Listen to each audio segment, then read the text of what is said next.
Hello guys, welcome back. आज के इस सेशन में मैं बात करूंगा यूपी पीसीएस 2023 के लिए क्या बेस्ट स्ट्रेटजी हो सकती है। आप क्या ऐसा करें कि आपका प्री जो है यूपी पीसीएस 2023 का वो निकल जाए। देखिए, ये मैं बेस्ट स्ट्रेटजी क्यों कह रहा हूँ। आपको एक बात देखनी है, समझनी है कि बेस्ट स्ट्रेटजी किसी इंडिविजुअल जो आपको कोई बता रहा है वो उसकी नहीं होती है। बेस्ट स्ट्रेटजी वो होती है जो आपके लिए काम कर जाए। ठीक है, मैंने बताया या किसी भी अच्छे चैनल ने कुछ भी बताया, जो भी लगातार इस फील्ड में बने हुए हैं, R&D करके आपको चीज़ें दे रहे हैं, चाहे वो स्टडी फॉर सिविल सर्विसेज हो, यूपीएससी हिंदी हो, डिकोड एग्ज़ाम हो, या इसके अलावा आपके कोई भी चैनल हो, वो आपको कितना भी बता रहे हो, चाहे मैं ही क्यों ना बता रहा हूँ, कोई भी बता रहा हूँ, जो चीज़ आपके लिए फ़ायदा कर जाती है वो आपके लिए बेस्ट है। और एक बात ध्यान रखिएगा कि कभी भी ऐसा नहीं होता है कि कोई भी एक स्ट्रेटजी भीड़ के लिए काम कर जाए। कुछ बेसिक चीज़ें ऐसी होती हैं जो करनी ही करनी होती हैं। ठीक है, वो तो हर इंसान करेगा। उसके अलावा हर इंडिविजुअल अलग होता है। मैं अलग हूँ, आप अलग हैं। आपकी कुछ वीकनेस है, मेरी कुछ वीकनेस होगी, मेरा कुछ स्ट्रॉन्ग पॉइंट होगा, आपका दूसरा होगा, आपके भाई का दूसरा होगा। तो हर इंसान अलग अलग होता है। तो आप कोई एक स्ट्रेटजी सब पे लागू नहीं करा सकते। ठीक है, तो जो भी मैं चीज़ें यहाँ पे बताऊँगा वो आप उसमें से देख लीजिए कि आपको क्या फ़ायदा करता है, आपको उसमें से क्या सूट करता है। हो सकता है कि मैं जो चीज़ें बताऊँ आप उसमें से सारी चीज़ें आपके काम आ जाएं, तो आप सारी उठा लीजिए। वरना आप स्टडी फॉर सिविल सर्विसेज का वीडियो देखिए, उसमें आप देखिए क्या अच्छा मुझे मिल सकता है। आप यूपीएससी हिंदी का वीडियो देखिए, आप देखिए उसमें आपको क्या अच्छा मिल सकता है। हर कोई आपको कुछ ना कुछ अच्छी चीज़ बताएगा और आप वहाँ से सीख के जाएंगे। तो आप अपने लिए एक प्लान जो है वो खुद चॉकआउट करिए कि हाँ यार, what is best for me, और उसके बाद उस पर एकदम एग्जीक्यूशन करिए, उसको पूरा एग्जीक्यूट करिए। फिर ज़्यादा भटकिए मत। आपने निकाल लिया कि हाँ यार, ये इसमें है, ये इसमें है, अब मुझे ये करना है। देखिए, मैं यहाँ पे जो आपको चीज़ें बताने वाला हूँ वो हो सकता है कि आपको यूट्यूब पे और चैनल्स पे ये चीज़ आपको ना मिले। ठीक है, देखिए बुक लिस्ट जो है ना वो सेम ही होती है, मोर और लेस सेम होती है। आप किसी भी चैनल पे जाएंगे, किसी से भी पूछेंगे, मोर और लेस बुक लिस्ट सबकी सेम होती है। फिर भी अगर 4 लाख 5 लाख लोग एग्ज़ाम दे रहे हैं, 3 लाख 4 लाख लोग एग्ज़ाम दे रहे हैं, तो कुछ 5-6 हज़ार 6.5 हज़ार बच्चों का होता है और सबका नहीं होता है। क्यों? क्योंकि एक बात आपको समझने की ज़रूरत है कि सिर्फ बुक लिस्ट से मतलब नहीं होता है। बुक लिस्ट के अलावा भी बहुत सी ऐसी चीज़ें हैं जो प्रिपरेशन के दौरान आपको करनी होती है। अब दुर्भाग्य की बात यह है कि जो एस्पायरेंट्स हैं, जो स्टूडेंट्स हैं, वो उन चीज़ों पर ध्यान ना देकर के सिर्फ इसके पीछे भागते हैं कि बुक लिस्ट हम देख लें। मैंने क्या बताया तुरंत वो नोट कर लेंगे, किसी दूसरे ने क्या बताया वो नोट कर लेंगे, किसी तीसरे भैया ने बता दिया कि अरे मैंने तो 6 बार निकाला है, मुझसे पूछ लो, बस उसको वो वाली बुक भी उठा लेंगे। इस चक्कर में वो गोल गोल घूमते रहते हैं और फाइनली उनका होता नहीं है। तो इसलिए आपको ये चीज़ ध्यान रखनी है कि आपको ये गलती बिल्कुल भी नहीं करनी है। आपको जो और कुछ चीज़ें होती हैं प्रिपरेशन के दौरान, जैसे आपको इफेक्टिवली टाइम मैनेजमेंट आना चाहिए, आपको स्ट्रेस को मैनेज करके चलना चाहिए, आपको एंजाइटी कंट्रोल करके चलना चाहिए, आपको फालतू किसी से लड़ाई झगड़ा नहीं करना है, फालतू कहीं से आपको बकवास नहीं करनी है, फालतू में रोज़ 1 घंटा चाय पे नहीं निकलना है। ठीक है, दिन रात अपने गर्लफ्रेंड बॉयफ्रेंड से बात नहीं करनी है, ये नहीं कि रोज़ शादी पार्टी में जा रहे हैं। तो ये सब बहुत छोटी छोटी चीज़ें हैं जो आपका टाइम ले जाती हैं और आपको पता भी नहीं चलता है, लेकिन आप उस पर ध्यान नहीं देंगे। आप बस सोचेंगे अरे यार मैंने बुक गलत पढ़ी थी। बुक्स और रिसोर्सेज की वैल्यू अपनी जगह है, एक लिमिटेड पॉइंट के बाद उसकी वैल्यू ख़त्म हो जाती है। उसके बाद ये मैटर करता है कि आप अपने को अपनी लाइफ में कैसे संभालते हो, कैसे आप अपने 24 घंटे इफेक्टिवली यूटिलाइज़ कर रहे हो। बुक लिस्ट में अगर बात करें तो मैं आपको बताना चाहूँगा कि जैसे आप हिस्ट्री में आएंगे, हिस्ट्री में एंशिएंट, मिडीवल, मॉडर्न 3 पार्ट्स हैं। एंशिएंट मिडीवल में कुछ क्वेश्चंस इजी आएंगे। ठीक है, जो वो आपको क्वेश्चंस ल्यूसेंट में मिल जाएंगे, घटनाचक्र में मिल जाएंगे। ठीक है, इसके अलावा जो टफ क्वेश्चन आएंगे वो उसके लिए आपको बहुत ज़्यादा ढूंढना पड़ेगा इधर उधर, हो सकता है तब भी आप ना कर पाएँ। एंशिएंट मिडीवल के कुछ क्वेश्चंस इतने टफ आएंगे, तो सबसे सही चीज़ ये होती है कि यार जो इजी क्वेश्चन आ रहे हैं उनको ल्यूसेंट और घटनाचक्र से कर लीजिए। और एक बात अभी बता दे रहा हूँ मैं आपको कि अगर आप यूपी पीसीएस निकालने की सोच रहे हैं तो ल्यूसेंट और घटनाचक्र की जो बुक्स हैं हर सेक्शन की, जैसे हिस्ट्री हो गया, ज्योग्राफी हो गया, पॉलिटी, इकोनॉमी या जो भी हैं, उनको तो आप रट लीजिए। रट लेने का मतलब ये है कि विदाउट एनी सेकेंड थॉट उनको आप एकदम क्लियर कर लीजिए कि हाँ इसमें से एक एक कॉन्सेप्ट, एक एक चीज़ें मुझे याद हैं, सारे फैक्ट्स मुझे याद हैं। अगर उसमें से कोई क्वेश्चन आता है तो आप कर पाएँ। इतना बेसिक है, इतना अगर आपको नहीं आता है तो फिर वहाँ पे इजी क्वेश्चन भी आएगा, फिर आपका गलत हो जाएगा, तो फिर आप कहेंगे कि यार पेपर टफ था, या पेपर का पैटर्न बदल दिया था, या यार मेरा 1 नंबर से रह गया, 2 नंबर से रह गया, 4 नंबर से रह गया। क्योंकि ये बेसिक है, ये हर इंसान सही करके आ रहा है, और अगर आप ये गलत कर रहे हैं तो फिर आपका नहीं होगा। तो इसलिए ये तो सबसे पहले मैं आपको एक चीज़ बताना चाहूँगा कि ल्यूसेंट को अच्छे से पढ़ लीजिए, 1 बार 3 बार 10 बार पढ़ लीजिए, कि उसमें से अगर कोई फैक्ट पूछा जाता है, कोई लिस्टिंग की चीज़ आती है तो आपकी गलत ना हो। इसके अलावा घटना चक्र में जितनी चीज़ें दी हैं उतना तो बेयर मिनिमम है, इतना तो आप करके चलिए ही चलिए, ठीक है। तो हिस्ट्री में ये स्ट्रेटजी बना के चलिए कि कुछ कुछ क्वेश्चन ऐसे आएंगे जो किसी को नहीं मालूम होंगे, जो एक भीड़ है, जो मास है, जो एक जनता है ज़्यादा से ज़्यादा, जैसे 100 लोग किसी रूम में बैठे हैं, 100 में से 90 को नहीं आते होंगे। तो अगर 90 को नहीं आते हैं, तो अगर आपको भी नहीं आता है तो कोई इसमें बड़ी बात नहीं है। लेकिन अगर कोई क्वेश्चन ऐसा है जो 95 लोग को आता है और आपको नहीं आता है, तो आप उन 95 लोग से तुरंत पीछे हो जाएंगे, और फिर टफ क्वेश्चन जो वो लोग गलत कर रहे हैं उसमें तो आप सही कर नहीं पाएंगे, उसमें भी आप गलती करेंगे तो आप फिर पीछे हो जाएंगे, वो लोग आगे निकल जाएंगे। तो आपको ये ध्यान रखना है कि हिस्ट्री के लिए आप ल्यूसेंट घटना चक्र करो। इसके अलावा अगर आपके पास टाइम बचता है तो जो और चीज़ें हैं वो कर लो। जैसे एक बुक आती है, मैं आपको बता दूं, ज्ञान पब्लिकेशन की एक बुक आती है हिस्ट्री की, वो आई गेस हिंदी में आती है, और उसमें सब दिया है, मतलब जितने भी टफ क्वेश्चंस आपके हिस्ट्री के आते हैं वो आपको सब वहाँ मिल जाएंगे। तो अगर आप में इतनी कैपेसिटी है, अगर आपकी इतनी बेसिकली औकात है, आपको लगता है कि भैया मैं पढ़ लूँगा, तो यार वो पढ़ लेना, उसमें से आपको सब कुछ मिल जाएगा। क्योंकि हिस्ट्री में ऐसे आयोग फैक्ट्स पूछता है जो नॉर्मल बुक्स में नहीं मिलते हैं, तो उसमें बहुत ज़्यादा टाइम देने से कोई इतना रिटर्न है नहीं, और आपको कॉस्ट बेनिफिट एनालिसिस करना है। अगर आप हिस्ट्री को 4 दिन दे रहे हो तो उसमें से क्वेश्चन बनने चाहिए। तो आपको ये चीज़ देख के पढ़ना है कि यार जो सोर्स मैं फॉलो कर रहा हूँ उसमें से मुझे काम की चीज़ें मिल रही हैं कि नहीं मिल रही हैं। अगर नहीं आ रहे हैं क्वेश्चंस पड़े हुए तो फिर उसमें इतना टाइम मत दो, और बाकी जितना है वो घटना चक्र ल्यूसेंट से हो जाएगा। बाकी इसके अलावा जो मॉडर्न के लिए, मॉडर्न हिस्ट्री के लिए स्पेक्ट्रम में जो दुनिया पढ़ती है वो पढ़ के जाओ आप। तो मॉडर्न में इतना कोई ऐसा क्वेश्चन आएगा नहीं जो आपके पढ़े हुए सोर्स से बाहर हो। एंशिएंट मिडिवल में ही जनरली ऐसा होता है कि पूछ देगा शेरशाह के बारे में कोई ऐसा फैक्ट किया आपने कभी सुना ही नहीं है, किसी बुक में नहीं पढ़ा है, तो आपको ध्यान रखना है। पॉलिटी के लिए यार देखो, लक्ष्मीकांत लोग बताते हैं, पढ़ते हैं, अगर आप लक्ष्मीकांत पढ़ सकते हो तो पढ़ लो, इसके बाहर से कुछ नहीं आएगा। लेकिन लक्ष्मीकांत को पढ़ना और एग्जाम में उसमें से अगर क्वेश्चन आता है तो उसको रिप्रोड्यूस कर पाना, उसको सॉल्व कर पाना भी अपने आप में एक काबिलियत को चैलेंज करता है। तो अगर आप लक्ष्मीकांत कर सकते हो, आपके अंदर है वो कैपेसिटी, तो आप कर लो। अगर लक्ष्मीकांत नहीं भी कर पाते हो यार, तो कम से कम मतलब इतना बेयर मिनिमम है कि ल्यूसेंट रट लो। ल्यूसेंट में जितना पोर्शन पॉलिटी का दिया है उतना रट लो, तो जितना भी फैक्चुअल कंटेंट है आपका तैयार हो जाएगा। उसके बाद में जो घटना चक्र है वो पढ़ लो, उसमें एक्सप्लेनेशन पढ़ लेना। तो जो भी थोड़ा सा कॉन्सेप्चुअल क्वेश्चन आएंगे, जैसे फाइनेंस मिनिस्ट्री से रिलेटेड कुछ आ गया, या आपका इमरजेंसी से रिलेटेड कुछ आ गया, कोई आर्टिकल्स आ गए, कोई आपके पार्ट्स आ गए, या और अगर इस तरीके से कैग के बारे में कोई चीज़ पूछ ली गई, तो आपको उसके बारे में जो मेन चीज़ें हैं, जो डिटेल्स हैं वो पता रहेंगी। तो लूसेंट कर लो और घटना चक्र कर लो, और अगर आपने लक्ष्मीकांत कर सकते हो तो वो कर लो, फिर तो कुछ और पढ़ने की जरूरत ही नहीं है। हिस्ट्री और पॉलिटी आपका हो गया। ज्योग्राफी की अगर बात करें तो यार ज्योग्राफी में एक बात ध्यान रखना कि फिजिकल ज्योग्राफी अपनी बहुत स्ट्रॉन्ग कर लो, ठीक है। उसमें से हर साल 2 क्वेश्चन जरूर आएंगे, 1 से 2 जरूर आएंगे फिजिकल ज्योग्राफी से, और बड़े ईजी से होंगे। लेकिन अगर आपने थोड़ा भी मैप वर्क किया है, थोड़ा घर पे आपने मैपिंग पे टाइम दिया है, तो आप आराम से कर ले जाओगे। तो इंडिया के केस में फिजिकल ज्योग्राफी भी देख लो कि कहाँ पे यार कौन सी हिल्स हैं, कौन सी रेंज हैं, कहाँ पे वेस्टर्न घाट है, कहाँ पे ईस्टर्न कोस्ट है, क्या है। और इसके अलावा जो वर्ल्ड ज्योग्राफी है उसमें भी यार देख लो कि जैसे ब्लैक सी है तो उसको कौन कौन सी कंट्रीज़ जो है वो उसको सराउंड कर रही हैं, या इसके अलावा कौन सी ऐसी कंट्रीज़ हैं जो कजाकिस्तान से बॉर्डर बनाती हैं, या अरल सी जो है उसके आसपास क्या है, कौन सी जो लेक्स हैं वो सबसे बड़ी है, कौन सी फ्रेश वाटर लेक है, कौन सी क्या है, कौन सी स्मॉल है। तो ये सब जो फिजिकल ज्योग्राफी की जो चीज़ें हैं ना, ये सब आप एकदम अच्छे से कर लो, तो आपके 1 से 2 क्वेश्चन कहीं नहीं गए।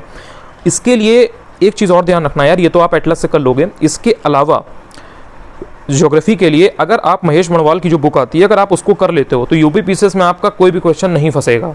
एकदम से इक्का दुक्का कोई क्वेश्चन यार ऐसा दे देता है जो बहुत ही उल्टा सीधा हो, तो मैं नहीं कह सकता। लेकिन उसके अलावा अगर आपने महेश मनवाल अच्छे से कर लिए, और वो भी अपने आप में यार एक काबिलियत है कि मतलब महेश मनवाल को पढ़ना, उसमें से सारे फैक्ट्स याद करना ठीक ठाक। और एक बात ध्यान रखिएगा कि इस बार जो एक लेटेस्ट थोड़ा सा ट्रेंड आया है निकल के, वो ये आया है, पहले क्या होता था यार, आज से 2 साल पहले आप कह सकते हो, 19 तक कह सकते हो, थोड़ा सा 20 से चेंज हुआ, फिर 21 में चेंज हुआ, और अब 22 में तो अब चेंज था ही, कि अब आयोग ने थोड़ा सा नए फैक्ट्स पूछना शुरू कर दिया है। और शायद ये यूट्यूब पे आपको कोई भी अभी ये बात नहीं बताएगा, या किसी ने अभी शायद नहीं बताई है, लोग सेम उसी ट्रेंड पे जा रहे हैं कि आप ये बुक कर लीजिए और इससे आपका निकल जाएगा, लेकिन बिलीव मी आपको वहाँ पे हमेशा शॉक लगेगा जैसे आपको 2022 के पेपर में लगा है। आपको ये चीज़ ध्यान रखनी है कि अब आयोग नए नए फैक्ट्स पूछ रहा है। अब वो सेम वही फैक्ट्स हर बार नहीं पूछ रहा है जो वो पहले पूछता था, जो आपको एकदम डायरेक्ट और ल्यूसेंट और घटना चक्र में मिल जाते थे। तो क्या ल्यूसेंट और घटना चक्र नहीं पढ़नी चाहिए? नहीं, वो बेस है, वो बेयर मिनिमम है, उतना तो आपको पढ़ना ही पढ़ना है, क्योंकि अगर उसमें से क्वेश्चन आए तो आपका गलत ना हो। लेकिन उसके अलावा आपको थोड़ा सा अपना जो नॉलेज बेस है वो बढ़ाना पड़ेगा। आपको कुछ और फैक्ट्स भी पढ़ने पड़ेंगे जो पहले आप छोड़ देते थे कि यार ये नहीं पूछा जाएगा, ये इतना इंपॉर्टेंट नहीं है, इसको छोड़ देते हैं, तो वो पूछ लेगा। जैसे आपने देखा होगा इस बार एक क्वेश्चन आया था, तो वो लोकसभा के ऊपर था कि कौन सी लोकसभा जो है वो किस साल बनी थी। तो अब वैसे जनरली आप छोड़ दोगे। आपने अभी तक आपने क्या याद किया है कि लाइन से अभी तक कौन प्रेसिडेंट बना था, कौन वाइस प्रेसिडेंट बना था? आपको लगेगा अरे ये तो यूपी पेट का क्वेश्चन लग रहा है, इतना फैक्चुअल, इतना वाहियात सा क्वेश्चन नहीं देगा, लेकिन आयोग पूछ देगा। वो यही करता है, उसकी नज़र में जो इंपॉर्टेंट है ना वो देगा। उसको आपसे मतलब नहीं है कि हम बच्चे के लिए क्या इजी बनाएं, उसको ये लगेगा अगर कि ये क्वेश्चन इंपॉर्टेंट है, ये लोगों को हो सकता है ना मालूम हो, तो वो दे देगा। आप ध्यान रखना कि आयोग का अब एम जो है ना वो ये नहीं है कि हम वो क्वेश्चन पूछें जो आपको आते हों। उसका अब ये टारगेट है कि हम बच्चों को एलिमिनेट कैसे करें, और एलिमिनेट करने के लिए वो अब ऐसे क्वेश्चन दे रहा है जो आपने सुने नहीं होंगे, देखे नहीं होंगे, या आपने उसको ऊपर से देखा होगा, आपने सोचा होगा यार ये नहीं आएगा, इसको छोड़ दो, कुछ और पढ़ते हैं, और वही पूछ देगा वो। तो वो होगा बहुत छोटा सा फैक्ट, लेकिन चूंकि आपने पढ़ा नहीं है तो आपको लगेगा यार ये पेपर रैंडम आ गया, पेपर टफ आ गया। तो इसलिए अब आपको थोड़ा सा पीसीएस का जो पेपर है, जो प्री है, वो इसलिए थोड़ा सा इस बार टफ भी हो गया है कि अब आपको छोड़ना नहीं है कुछ भी। अगर आपको टॉपर बनना है, अगर आपको सिलेक्शन लेना है उन 4, 4.5 लाख, 3.5 लाख लोग की भीड़ से 5,500, 6,500 लोगों में आना है, तो आपको और लोगों से ज़्यादा मेहनत करके जाना होगा। और वो आप कैसे करेंगे? वो आप तभी करेंगे जब अगला कोई फैक्ट छोड़ देगा, या अगला कोई इंसान कोई चीज़ पढ़ना छोड़ देगा और आप उसको पढ़ लेंगे। आप इस चीज़ में नहीं जाएंगे कि अरे यार ये इंपॉर्टेंट नहीं है, चलो इसको छोड़ देते हैं। आपको वो भी पढ़ना है। अगर आप पढ़े हुए रहेंगे तो वहाँ पे जब आएगा कोई रैंडम फैक्ट आ गया तो वो इंसान भले ही गलत कर दे, लेकिन आपको गलत नहीं होगा। तो इस तरह से ही आप पास होगे। और ज्योग्राफी में उमेश उड़ाल मैंने आपको बता दिया। इकॉनमी में अगर बात करें तो इकॉनमी में यार देखो बहुत बेसिक कॉन्सेप्ट पूछता है। इन्फ्लेशन पूछ देगा, आरबीआई के गवर्नर्स के बारे में पूछ देगा। बेसिकली वो जो 1990 वाला टाइम है ना, जहाँ पे इकोनॉमिक रिफॉर्म्स आई थी 1991, तो उसके आसपास की जो चीज़ें हो यार थोड़ा सा देख लो। आरबीआई के गवर्नर्स कौन रहे हैं, क्या इकोनॉमिक रिफॉर्म हुआ था, कैसे चीज़ें चली थी। इसके अलावा जो 5 ईयर प्लान है वो जितने हुए थे तो उनमें क्या था, क्या ग्रोथ रेट का टारगेट किया गया था, जो कंपनीज़ हैं वो कब बनी, स्टील के बारे में जो चीज़ें हैं, मतलब कुछ चीज़ें ऐसी हैं जो वो हर साल पूछता है। और ये आपको कैसे पता लगेगा? ये आपको पता लगेगा जब आप पीवाईक्यू एनालिसिस करोगे। तो जब आप देखोगे पीवाईक्यू में कि यार ये टॉपिक्स वो रिपीटेडली पूछ रहा है, तो वो चीज़ें पढ़ लेना। आप उसके लिए यार कोई भी सोर्स फॉलो कर सकते हो। दृष्टि आईएएस की भी बुक आती है, ठीक है, उन्होंने बहुत अच्छे से चीज़ों को इजी लैंग्वेज में बता रखा है। तो अगर आपको कॉन्सेप्ट की क्लैरिटी करनी है तो आप वो कर सकते हो।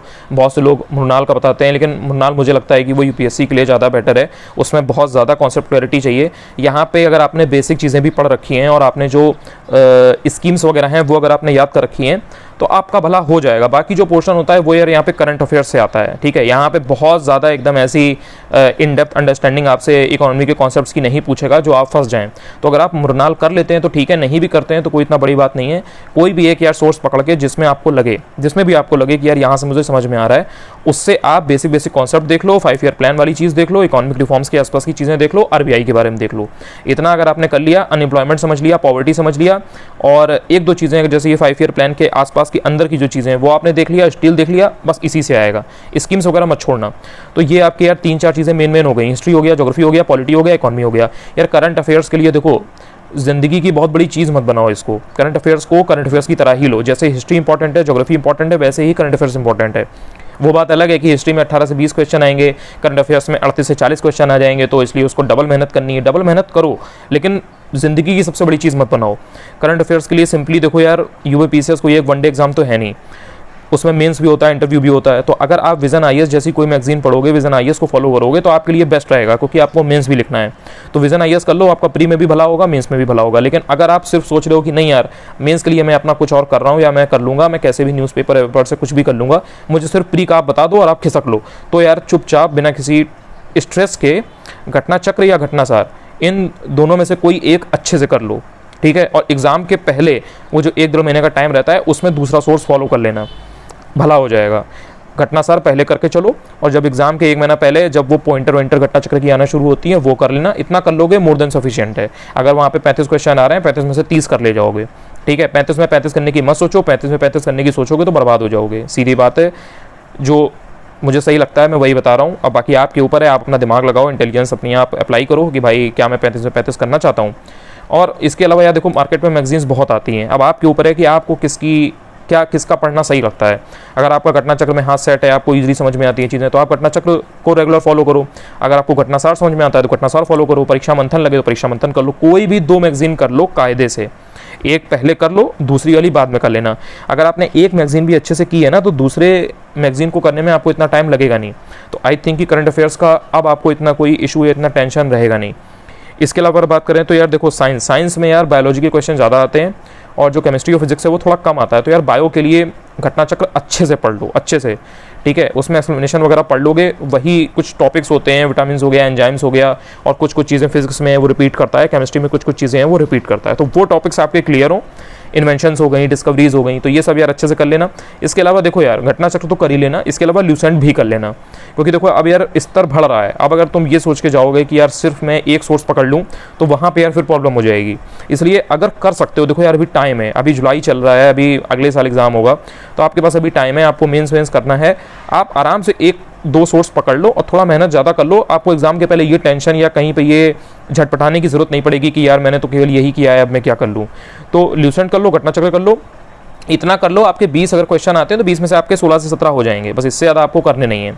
और बाकी अगर 20 के 20 कर पाओ तो 20 के 20 कर लेना। इसके अलावा अगर बात करें तो यार सेंसस में यार देखो, एक बात ध्यान रखना, सेंसस में अब कुछ नए फैक्ट्स पूछ रहा है। पहले क्या होता था, एकदम रिपीटेड जो आए हुए हैं आरओ एआरओ में, पीसीएस में, वही घुमा फिरा के इधर उधर से पूछ देता था। अब क्या है, कुछ नई चीज़ें पूछ रहा है। तो एक बार थोड़ा सा सेंसस को भी आप इज्जत दे दीजिए, उसको जो रिस्पेक्ट देनी चाहिए वो दे दीजिए, उसको थोड़ा सा डिटेल में पढ़ लीजिए। जो और ऐसे फैक्ट्स हैं जो आपको नहीं पता हैं उनको देख लीजिए, और जो आपने पढ़ी रखी हैं चीज़ें उनको एकदम फुल प्रूफ कर लीजिए, यानी कि उनको अच्छे से कर लीजिए। इसके अलावा अगर बात की जाए तो इसके अलावा आई थिंक कुछ और है नहीं। इन्वायरमेंट में अगर आप बात करें, इन्वायरमेंट में बहुत ही बेसिक फैक्ट पूछता है। लेक्स के बारे में पूछ लेगा, सबसे बड़ी लेक कौन सी है, लगून लेक भारत में सबसे बड़ी कौन सी है, या इंडिया की आप इधर उधर की कोई हिल्स बताइए, कोई नेशनल पार्क बता दीजिए, कोई आप कहीं पे अगर कोई बड़ी बर्ड सेंचुरी है तो बता दीजिए। तो बहुत बेसिक चीज़ें पूछता है। उसके लिए अगर आप घटना चक्र कर लोगे, या फिर परीक्षा वाणी की जो आती है बुक, अगर आप इन्वायरमेंट के लिए वो कर लोगे, कोई भी एक सोर्स पकड़ लो और उसको अच्छे से कर लो। देखो यहाँ पे अगर आपको यूपी पीसीएस में एग्जाम निकालना है, एक बात गांठ बांध लो, आपको कम रिसोर्सेज पकड़ने हैं, रिवाइज ज़्यादा करना है। जितना रिवाइज करोगे ना उतना आप में कॉन्फिडेंस आएगा कि अरे यार ये तो मुझे पता है।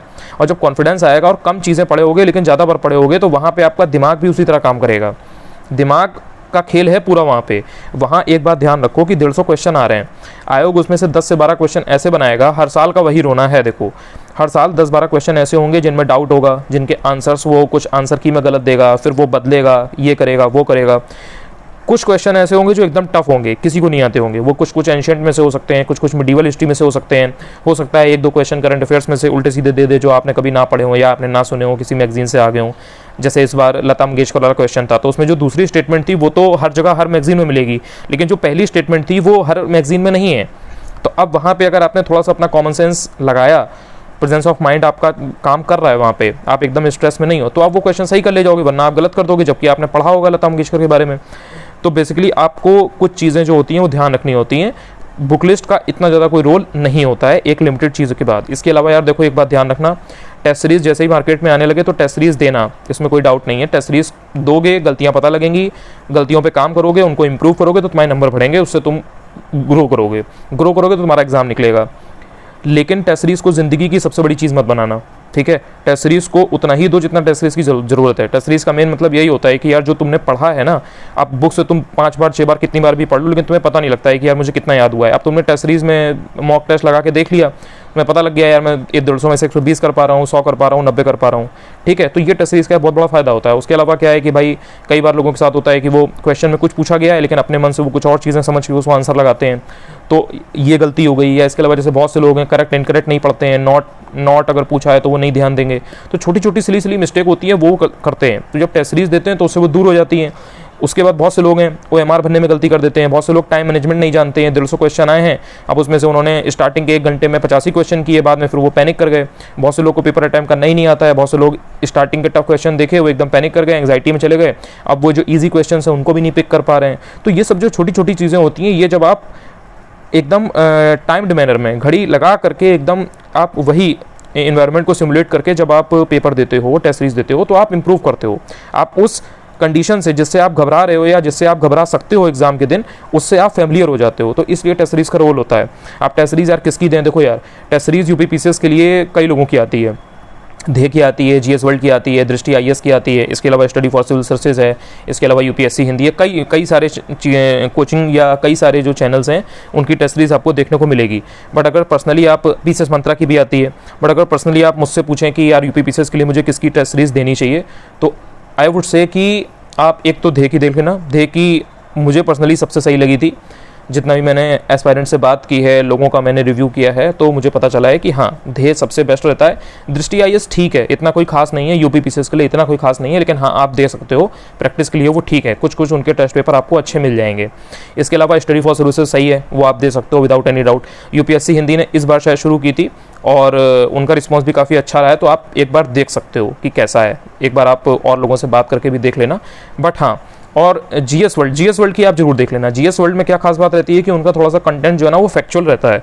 तो फैक्चुअल कंटेंट, जैसे ज्योग्राफी का पेपर है तो आप उनके ज्योग्राफी के लगा सकते हो, करंट के उनके सेपरेट पेपर रहता है कि पूरे 2 पेपर करंट अफेयर्स के ही हैं, तो उनका थोड़ा सा फैक्चुअल कंटेंट अच्छा रहता है। तो आप जीएस वर्ल्ड और जो धे आईएएस है उनका तो आप फॉलो रेगुलरली कर सकते हो। इसके अलावा जैसे स्टडी फॉर सिविल सर्विसेज है, यूपीएससी है, इन यूपीएससी हिंदी है, इनका भी आप देख सकते हो कि यार कहाँ से मुझे क्या अच्छी चीज़ मिल सकती है। इसके अलावा पीसीएस मंत्रा है, तो पीसीएस मंत्रा का मैंने जो लोगों को देखा है और वो जितना दे रहे हैं और जो मैंने कंटेंट जितना उनका एनालाइज किया है, पीसीएस मंत्रा का मुझे पर्सनली इतना कोई बहुत खास नहीं लगा। कुछ टेस्ट पेपर ऑब्वियसली उनके अच्छे हैं, बट कुछ टेस्ट पेपर बहुत ईजी हैं। उतना ईजी भी एग्जाम में नहीं आता है। और जो चीज़ें एकदम ईजी पूछेगा वो तो आपको बुक में हर जगह मिल जाएगी, वो तो आपको ल्यूसेंट में भी है, घटना चक्र में भी है।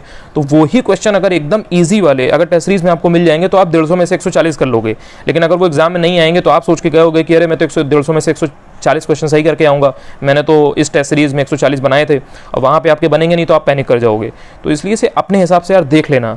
हो सकता है कि किसी इंसान की तैयारी बहुत अच्छी हो तो उसे किसी कोचिंग का या किसी चैनल की टेस्ट सीरीज़ का बहुत इजी लगे पेपर, लेकिन हो सकता है वो एक्चुअल में टफ हो। लेकिन हाँ, सब अपनी तरफ से बेस्ट एफर्ट मार रहे हैं कि कैसे आपके लिए बेहतर चीज़ दी जा सके।